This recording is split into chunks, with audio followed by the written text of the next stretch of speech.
अब इसके लिए क्या करेंगे कि एक रफ आकृति में एक छोटा सा इधर हम लोग समकोण त्रिभुज बना लेंगे, ठीक है। अब यहाँ ये समकोण है, तो समकोण त्रिभुज में समकोण के ठीक सामने वाली भुजा कर्ण हो जाती है। यहाँ ये जो फॉर्मूला दिया हुआ है, ये सवाल जो दिया गया है, इसकी जब हम लोग तुलना करेंगे तो इस तुलना करने से हमें कर्ण का मान 2 मिल रहा है। अगर यहाँ कोण थीटा बन रहा हो तो ये वाली भुजा जो होती है वो लंब होती है, तो लंब का मान √3 मिल रहा है। मतलब इसमें आधार हमें मालूम नहीं है, तो आधार निकालना पड़ेगा। इस त्रिभुज का कुछ नाम लिख ले रहे हैं, ABC लिखेंगे। त्रिभुज ABC में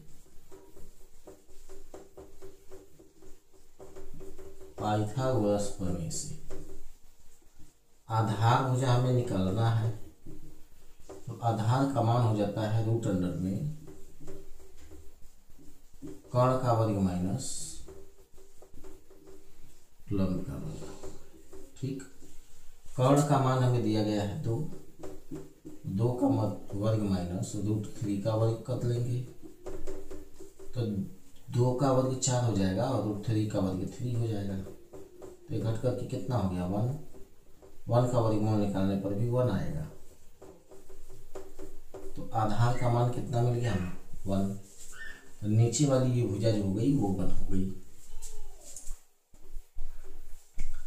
अब इस त्रिभुज की तीनों भुजाएं हमें मालूम चल चुकी हैं। जब तीनों भुजाएं मालूम चल चुकी हैं तो बाकी हम लोग सभी त्रिकोणमितीय अनुपातों को आराम से लिख सकते हैं। चलिए देखिए, अब यहाँ से हम लोग सबसे पहले लिखने जा रहे हैं साइन थीटा के बाद कॉसेक थीटा का मान। तो कॉसेक थीटा बराबर होता है कर्ण बट्टा लंब, इसका सूत्र हो जाता है कर्ण बट्टा लंब।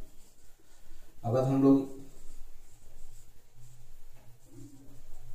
इस त्रिभुज से तुलना करें तो कर्ण का मान है हम लोगों का BC और लंब का मान है AC।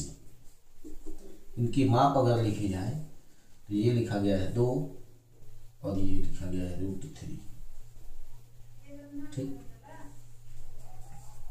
ये दूसरा निकल गया।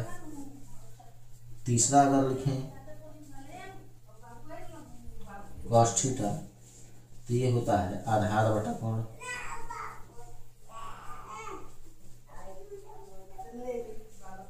ये सूत्र होता है इसका। अगर हम लोग अपने त्रिभुज से तुलना